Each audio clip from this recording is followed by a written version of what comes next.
हम लोग electric field पढ़ रहे हैं। इलेक्ट्रिक फील्ड चार्ज की एक अपनी इंडिविजुअल प्रॉपर्टी होती है। तो इस चैप्टर में हम लोग आज बात करेंगे इलेक्ट्रिक डाइपोल के बारे में।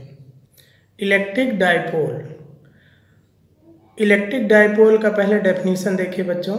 N electric dipole consist of a pair of equal and opposite point charges separated by some small distance. Conclusion ये निकला कि दो पॉइंट चार्ज होने चाहिए, वो अपोजिट नेचर के होने चाहिए, यानी एक पॉजिटिव दूसरा नेगेटिव। दोनों का चार्ज अमाउंट सेम होना चाहिए और दोनों स्मॉल सेपरेशन पर प्लेस्ड किए गए हों। तो इस सिस्टम को हम लोग इलेक्ट्रिक डाइपोल कहते हैं। अब सिस्टम वर्ड इसलिए यूज किया जा रहा है क्योंकि इसमें दो चार्ज पार्टिकल है।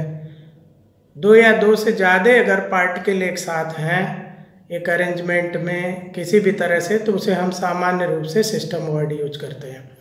तो two equal and opposite charges placed at a small separation it's called electric dipole.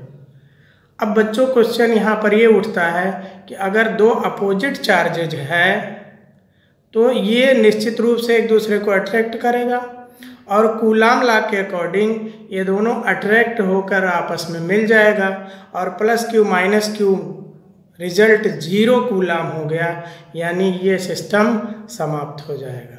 तो ये क्वेश्चन एक ये उठता है कि दो पॉइंट चार्ज स्मॉल सेपरेशन पर आखिर रह कैसे सकते हैं।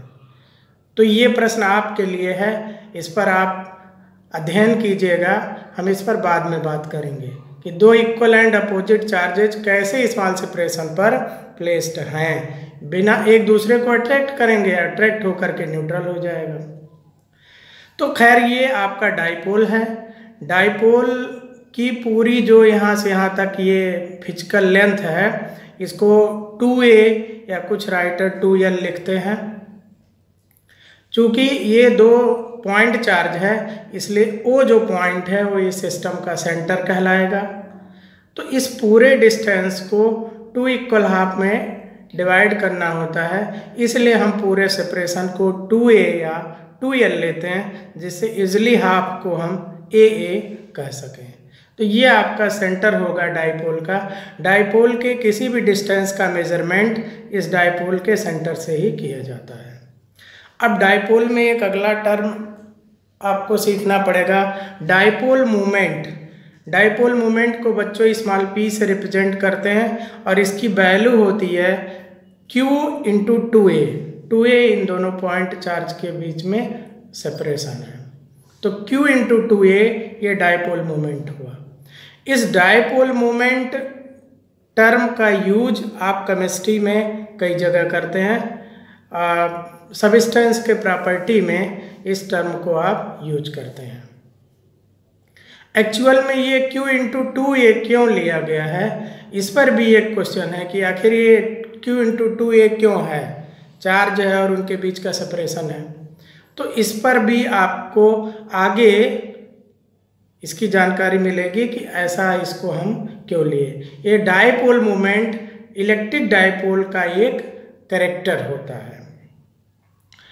डाइपोल मूवमेंट एक वेक्टर क्वांटिटी है और इसका डायरेक्शन नेगेटिव टू पॉजिटिव लिया जाता है, मतलब माइनस से प्लस की ओर ये डाइपोल मूवमेंट का डायरेक्शन होता है।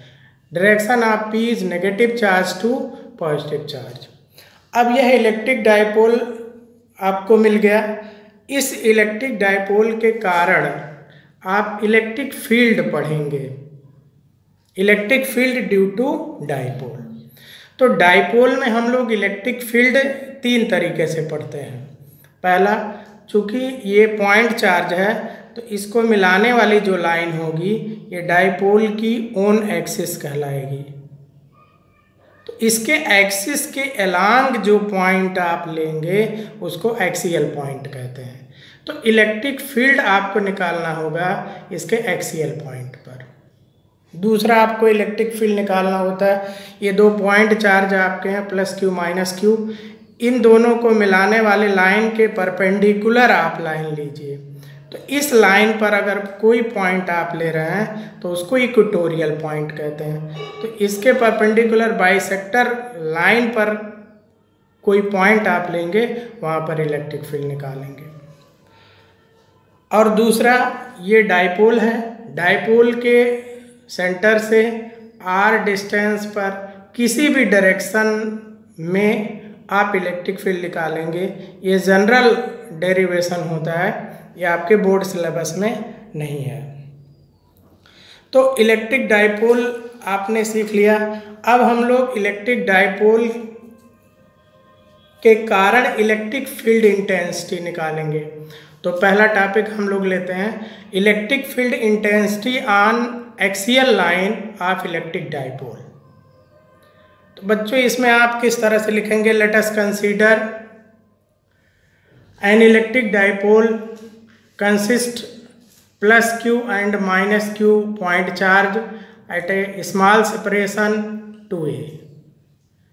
ये आपका इलेक्ट्रिक डाइपोल है, ए पॉइंट पर माइनस क्यू चार्ज है, बी पॉइंट पे प्लस क्यू चार्ज है, वो डाइपोल का सेंटर है और डाइपोल का ये जो सेपरेशन है दोनों पॉइंट चार्ज के बीच का ये पूरा 2a है।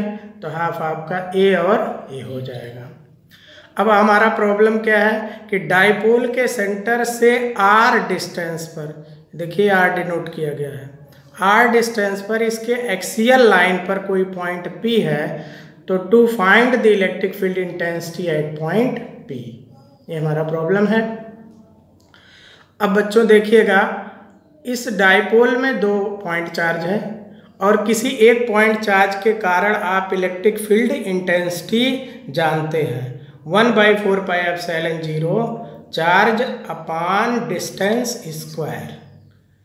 पॉजिटिव होगा तो अवे लेंगे, नेगेटिव चार्ज होगा तो टुवर्ड्स नेगेटिव चार्ज लेंगे। तो पहला लेते हैं, ये आपका प्लस क्यू बी पॉइंट पर है। तो electric field intensity due to plus Q, इसको हम E1 से डिनोट कर रहे हैं। बच्चों देखिएगा, इस प्लस क्यू के कारण जो इलेक्ट्रिक फील्ड है ये प्लस से दूर लिया गया है, इसको E1 से डिनोट किया गया। तो E1 equal to K Q by B से P के डिस्टेंस का स्क्वायर यानी BP स्क्वायर, वेयर के इक्वल टू 1/4πε0। अब आप लिखिए इलेक्ट्रिक फील्ड, अब BP की वैल्यू देख लीजिए, O से P तक का डिस्टेंस R है, उसमें से यहाँ तक A लेस कर दीजिए तो B से P तक का हो जाएगा डिस्टेंस R माइनस A। तो BP की जगह पर R माइनस A पुट कर दीजिए होल स्क्वायर। ये आपका electric field due to plus Q हो गया। अब हम लोग इलेक्ट्रिक फील्ड माइनस क्यू के कारण देखते हैं, electric field due to minus Q. अब माइनस क्यू चार्ज यहाँ पर है बच्चों, तो यहाँ से इस पॉइंट की डिस्टेंस लेना, ये ध्यान दीजिएगा। तो यहाँ से यहाँ तक डिस्टेंस हो जाएगा, ये R है और ये A है तो R प्लस A हो जाएगा। तो electric field intensity due to minus Q, तो माइनस क्यू से जो इलेक्ट्रिक फील्ड इंटेंसिटी होगी उसको E2 से डिनोट किया गया है। थोड़ा डायरेक्शन भी बच्चों देख लीजिए, माइनस से पॉइंट तक आप जाएं फिर माइनस की तरफ पलट जाए, ये डायरेक्शन E2 हो गया। E2 क्या है, due to electric field minus Q. E2 equal to K Q upon AP square, और AP की वैल्यू आप पुट कर दीजिए R प्लस A का होल स्क्वायर। तो ये इलेक्ट्रिक फील्ड E1 है ड्यू टू प्लस क्यू, ये इलेक्ट्रिक फील्ड E2 है ड्यू टू माइनस क्यू। अब दो वेक्टर अपोजिट में है, रिजल्टेंट निकालने के लिए बड़े में से छोटे को सब्ट्रैक्ट करना पड़ेगा। अब आपको ये ध्यान देना है कि E1 E2 में ग्रेटर वैल्यू कौन सी है। तो इसको दो तरीके से देख सकते हैं। पहला simply fraction property, R minus A R plus A में ग्रेटर कौन है, R प्लस A। तो जिसका डिनोमिनेटर बड़ा होगा वो वैल्यू लेस होगी। तो E2 जो है वो लेस वैल्यू है और E1 ग्रेटर वैल्यू है। और सिंपली वैसे दे सकते हैं, दोनों चार्ज अमाउंट सेम है, प्लस क्यू नियर पॉइंट पे है, नियरेस्ट है इसके कंपेयर में, तो प्लस क्यू का इलेक्ट्रिक फील्ड ग्रेटर होगा।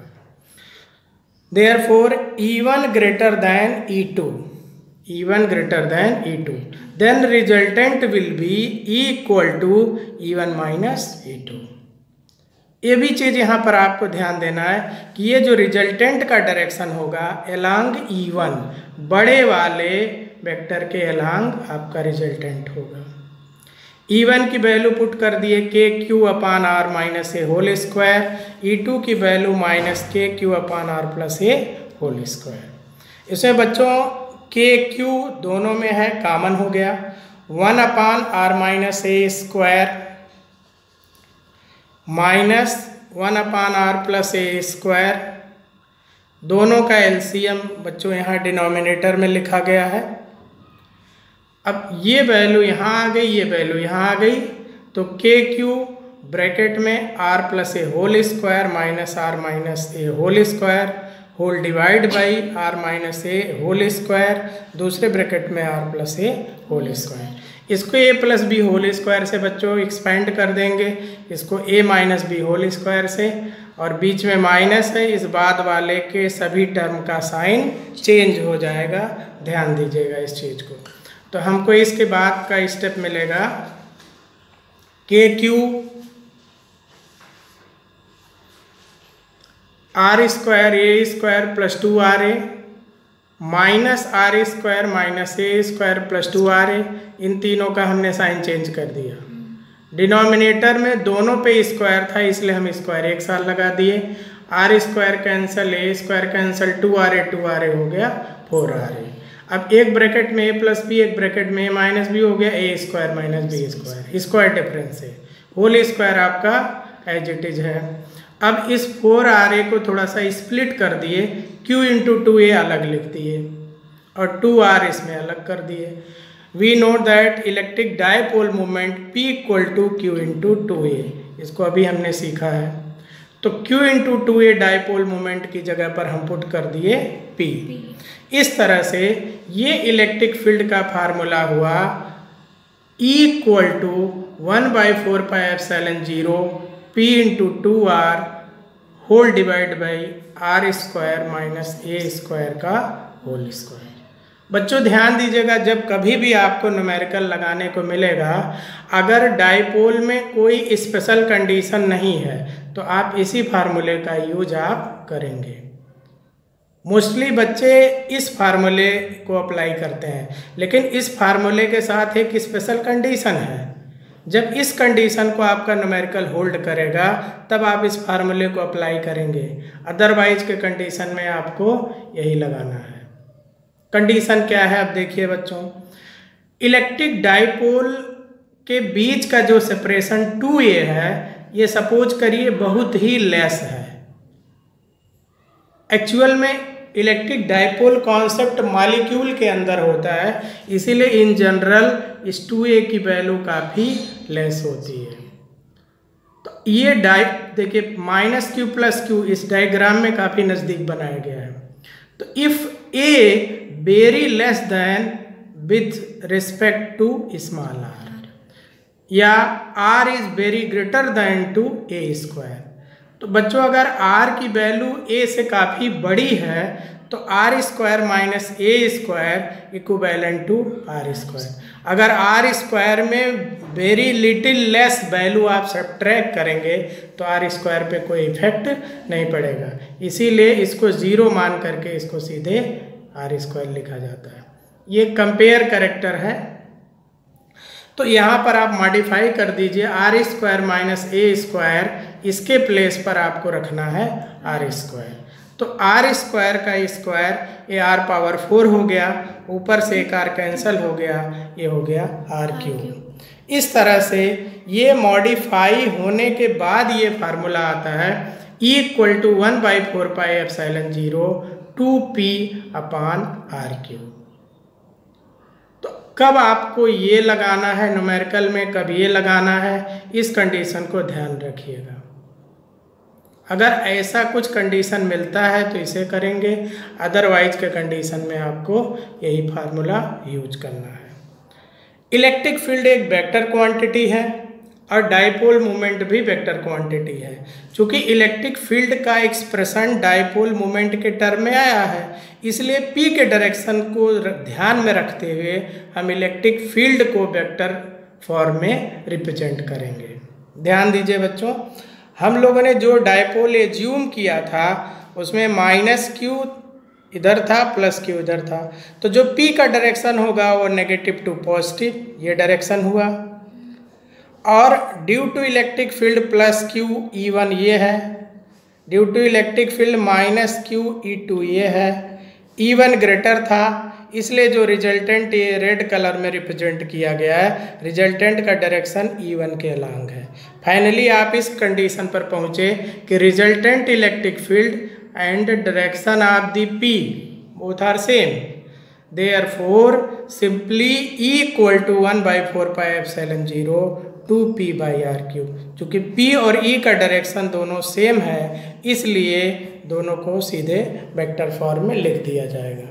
अगर यह P अपोजिट होता तो यहाँ पर माइनस के साथ लिखा जाता।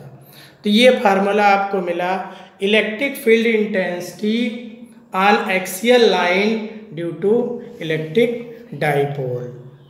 इसके बाद हम पढ़ेंगे electric field intensity on equatorial line of electric dipole. अब बच्चों देखिए, जैसे ये +q चार्ज और -q चार्ज है, A पॉइंट और B पॉइंट पे प्लेस है, इसके बीच का सेपरेशन आपका 2a है, O इस डाइपोल का सेंटर है। तो इसका जो परपेंडिकुलर बाइसेक्टर लाइन है, इसी लाइन पर कोई पॉइंट P है, तो P पॉइंट पर हमको इलेक्ट्रिक फील्ड इंटेंसिटी निकालना है। तो O से P पॉइंट की जो डिस्टेंस है वो स्मॉल r है। अब इसको देखिएगा बच्चों, हम लोग कैसे करेंगे। इलेक्ट्रिक फील्ड +q और -q दोनों के कारण लिया जाएगा। अब आप देखिएगा ये +q है, तो +q से P पॉइंट तक आप जाइए, फिर वहाँ से आगे बढ़ जाइए, तो E1 इलेक्ट्रिक फील्ड है ड्यू टू +q। तो E1 की वैल्यू हो जाएगी kq/x², वेयर AP x लिया गया है। बच्चों OA = OB, ये एंगल 90 डिग्री है, तो ये दोनों ट्रायंगल कॉन्ग्रुएंट होगा, इसलिए AP = BP। AP और BP की वैल्यू इक्वल होगी और आप दोनों को x कह सकते हैं। Electric field due to -q, तो -q से पॉइंट तक आपको जाना है, उसके बाद फिर माइनस की तरफ पलट जाइए, तो ये E2 electric field due to -q, इसकी वैल्यू होगी electric field due to -q E2 = kq/x²। E1 इस डायरेक्शन में है, E2 इस डायरेक्शन में है, दोनों का डायरेक्शन तो अलग अलग है, लेकिन आप वैल्यू पर आप ऑब्जर्व करिएगा kq/x², दोनों की चार्ज वैल्यू सेम है और चार्ज से P पॉइंट का डिस्टेंस भी सेम है, इसलिए इलेक्ट्रिक फील्ड दोनों की वैल्यू सेम होगी। तो यहाँ से कंक्लूजन ये निकला कि E1 = E2, दोनों वैल्यू इक्वल है। बच्चों जब दो वेक्टर इक्वल क्वांटिटी के होते हैं, डायरेक्शन उनका कुछ भी हो, तो उनका जो रिजल्टेंट होता है वो उनके एंगुलर बाइसेक्टर वाली लाइन से होके पास होता है। देखिए अगर E1 ये E2 है, तो इनका जो रिजल्टेंट होगा, ये जो रेड डॉटेड लाइन है, इससे ही पास होगा। इसलिए फिजिक्स में इन जनरल जब वेक्टर का मैग्नीट्यूड इक्वल होता है तो हम रिजल्टेंट निकालने के लिए रिजॉल्व करते हैं। ऐसे कंडीशन में बच्चों आप लोग √p² + q² + 2pq cos θ लगाने की कोई आवश्यकता नहीं है, वह एक यहाँ पर अनावश्यक कार्य हो जाएगा, बिना मतलब आपका समय भी बर्बाद होगा। यहाँ पर हम लोग सीधे रिजॉल्व करते हैं और वह बहुत इजी आइडिया आपके लिए बनता है। देखिए ये E1 वेक्टर है, अब इस डायग्राम में E1 आपका रिप्लेस है, E1 की जगह पे डॉट डॉट है। E1 का इधर की ओर कंपोनेंट अब बच्चों थोड़ा सा आप एंगल की बात करेंगे। अगर इस एंगल को आप थीटा एज्यूम करिए तो ये भी थीटा होगा क्योंकि दोनों ट्रायंगल कॉन्ग्रुएंट है। अगर ये थीटा है तो ये थीटा होगा करेस्पॉन्डिंग एंगल, ये थीटा है तो ये भी थीटा होगा अल्टरनेट एंगल। तो इस तरह से ये दोनों एंगल बराबर होगा। इक्वल क्यों होगा? अभी हम आपको बताए हैं इस डायग्राम से कि जो रिजल्टेंट होगा वो एंगुलर बाइसेक्टर वाली लाइन से पास होगा। तो इसलिए सिंपल आइडिया यहाँ पर आप अडाप्ट करेंगे। इस डॉटेड लाइन के अलांग आपका इलेक्ट्रिक फील्ड E1 था, तो E1 को हम रिजॉल्व कर दिए थीटा के along component E1 cos theta और इसके perpendicular component E1 sin theta.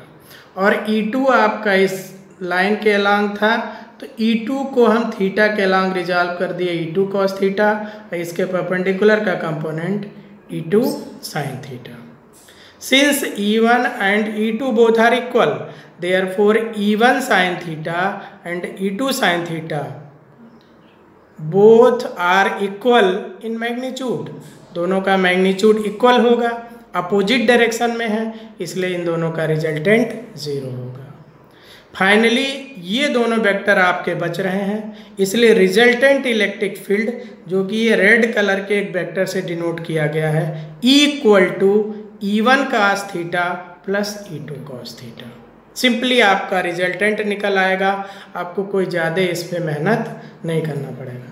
तो resultant electric field due to this dipole E1 cos theta plus E2 cos theta. E1 E2 दोनों इक्वल है, इसलिए ये दोनों लाइक टर्म आपका होगा।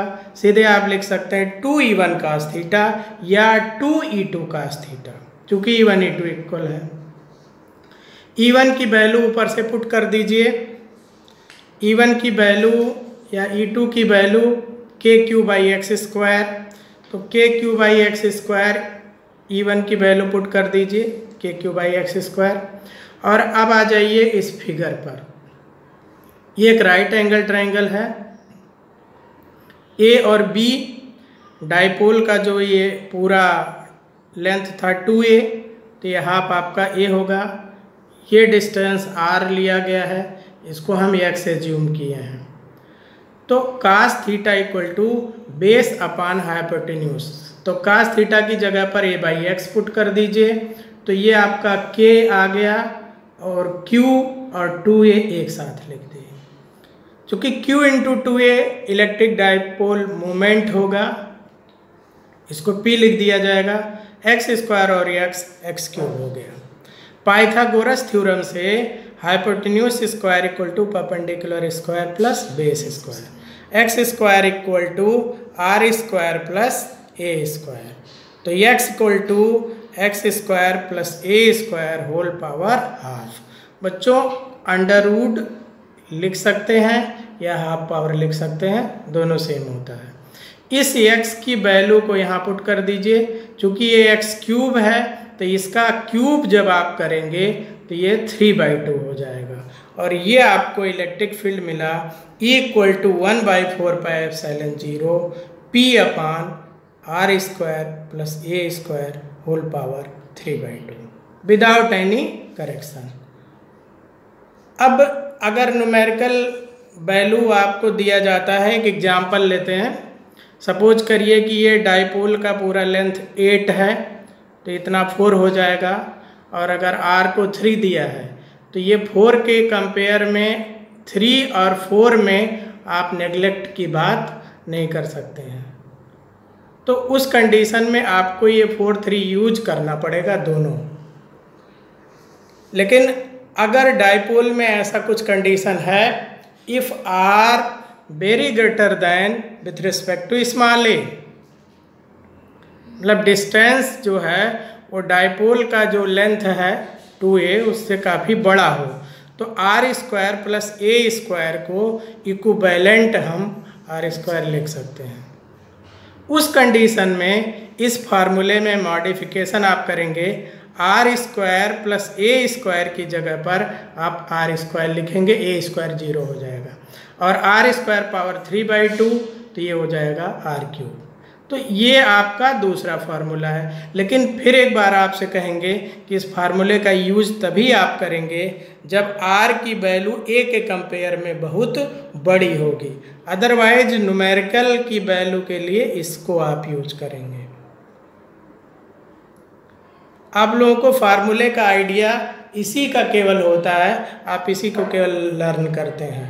कभी कोई न्यूमेरिकल प्रॉब्लम सॉल्व करना हुआ तो ये चीज़ ध्यान रखिएगा। अब इलेक्ट्रिक फील्ड एक वेक्टर क्वांटिटी है, तो इसको वेक्टर फॉर्म में रिप्रेजेंट करते हैं। बच्चों अपने इस एजम्पशन में आप लोग देखिएगा कि हमारा जो डायपोल है उसमें नेगेटिव क्यू इधर है, माइनस क्यू प्लस क्यू, तो माइनस से प्लस की ओर ये डायरेक्शन आपका पी का हो गया, ये पी का डायरेक्शन होगा। और हमारा जो रिजल्टेंट इलेक्ट्रिक फील्ड है वो इधर के डायरेक्शन में है, दोनों जस्ट अपोजिट है, पी इधर और ई इधर, दोनों अपोजिट डायरेक्शन में है। तो इसलिए इसको जब हम वेक्टर फॉर्म में लिखेंगे तो E equal to 1/4 pi epsilon 0 minus P vector by R cube. बच्चों ध्यान दीजिएगा इसमें माइनस लिखा गया है, एक्सियल में यह प्लस था, लेकिन इक्वेटोरियल केस में ये माइनस हो गया क्योंकि डायरेक्शन क्या है, पी के जस्ट अपोजिट है रिजल्टेंट इलेक्ट्रिक फील्ड का। तो इस तरह से आप इसको सिंपली डिराइव कर सकते हैं, आपको रिजल्टेंट वेक्टर के फार्मूले को लगाने की कोई आवश्यकता नहीं है, सिंपली आप रिजॉल्व करके इस चीज़ को समझ सकते हैं। अब हम लोग जनरल डिस्कस करते हैं। Electric field intensity at any point due to a short electric dipole. बच्चों इसमें शॉर्ट पहले ही कह दिया गया है, यानी जो डाइपोल का लेंथ है 2a वो छोटा। इसका मतलब कि जो हमारे रिजल्ट हैं मॉडिफाइड, उसका यूज हम यहाँ कर सकते हैं। अब प्रॉब्लम क्या है, let us consider N electric dipole consist -q and +q charge placed at point A and B to find electric field at point C where OC equal to small r। बच्चों ये electric dipole है -q +q, ये P का direction minus से plus की ओर P denote किया गया है, और यहाँ से r डिस्टेंस पर C पॉइंट पर इलेक्ट्रिक फील्ड निकालना है। इस r का जो इंक्लिनेशन है P से वो थीटा है। ध्यान दीजिएगा वेक्टर P और ये जो वेक्टर R आप यूज करेंगे दोनों को इनिशियल होना चाहिए, तब आपका थीटा करेक्ट होगा। अब देखिए +q का इलेक्ट्रिक फील्ड ये हो जाएगा और -q का इलेक्ट्रिक फील्ड ये हो जाएगा। प्रॉब्लम नंबर 1 कि AP and BP both are small a and PC small r, this angle theta, then what is the value of AC and BC? क्योंकि आपको +q से इलेक्ट्रिक फील्ड लेना होगा तो BC की ज़रूरत पड़ेगी, और माइनस से इलेक्ट्रिक फील्ड लेना होगा तो AC की ज़रूरत पड़ेगी। और BC और AC हम मैथमेटिकली कैलकुलेट कर सकते हैं ट्रायंगल प्रॉपर्टी से, लेकिन ये इजी कंडीशन नहीं है। दूसरी प्रॉब्लम क्या आएगी कि अगर ये दोनों इलेक्ट्रिक फील्ड आप निकाल लिए तो इन दोनों का रिजल्टेंट निकालना टेढ़ा होगा, क्योंकि फिर इनके बीच का आप एंगल डिस्कस करेंगे, फिर आप जा कर के कहीं रिजल्टेंट निकाल सकते हैं। यहाँ पर कोई रिजॉल्व जैसी चीज़ आप नहीं कर सकते हैं, क्योंकि ये दोनों इलेक्ट्रिक फील्ड की वैल्यू इक्वल नहीं होगी इन जनरल। इसलिए बच्चों इस पर एक दूसरा कॉन्सेप्ट हम यूज करते हैं, ध्यान दीजिएगा कैसे करना है। जो डाइपोल है उसका P यानी डाइपोल मूवमेंट, उसका डायरेक्शन A to B है। ध्यान दीजिएगा ये P का डायरेक्शन यही है, तो हम P को ही रिजॉल्व कर लेते हैं, इस डाइपोल को ही दो कंपोनेंट में स्प्लिट कर देते हैं। तो ये जो P है, इस P का कंपोनेंट इस OC के अलांग तो P का थीटा के अलांग कंपोनेंट हो जाएगा P cos थीटा। बच्चों ध्यान दीजिएगा, ये P है और इसका थीटा के अलांग कंपोनेंट यहाँ पर रिप्रेजेंट किया गया है P cos थीटा। तो अगर हमारा ये जो डाइपोल है इसको P cos थीटा में स्प्लिट कर दें P को, तो अब समझिए कि ये जो इस इलेक्ट्रिक डाइपोल मोमेंट P को हम दो कंपोनेंट में रिजॉल्व कर देंगे। तो थीटा के अलांग जो कंपोनेंट है हो गया P cos थीटा और इसके परपेंडिकुलर का जो कंपोनेंट है वो P sin थीटा हो गया। अब इन दोनों कंपोनेंट के कारण इलेक्ट्रिक फील्ड देखेंगे। बच्चों ध्यान दीजिएगा, तो ये जो कंपोनेंट P cos थीटा है तो इसी लाइन पर ही पॉइंट C पड़ रहा है, तो P का डायरेक्शन -2 प्लस, तो यही डायरेक्शन आपका इलेक्ट्रिक फील्ड का हो जाएगा। तो electric field E1 equal to K, अब बच्चों एक्सियल में फार्मूला आप पढ़े हैं K2P/R3, लेकिन हमारा जो P है उसकी जगह पर P cos थीटा है, तो हमारा इलेक्ट्रिक फील्ड E1 हो गया K2P cos थीटा/R3। P का जो दूसरा कंपोनेंट है P sin थीटा, देखिएगा नेगेटिव टू पॉजिटिव इधर होगा, ये जो वैल्यू है P sin थीटा की। और अभी आप प्रीवियस आर्टिकल में पढ़े हैं कि इस P के just opposite electric field E2 होगा। तो ये जो OC लाइन है ये इस डायपोल के लिए परपेंडिकुलर बाइसेक्टर की लाइन है, तो ये इक्वेटोरियल वाला फार्मूला लगेगा KP/R3। तो हमारा P की जगह पर क्या है P sin थीटा। तो electric field due to this component E2 equal to K P sin theta. अब बच्चों आप ध्यान दीजिएगा, ये हमारा डाइपोल है माइनस प्लस, इसको जब हम दो कंपोनेंट में स्प्लिट किए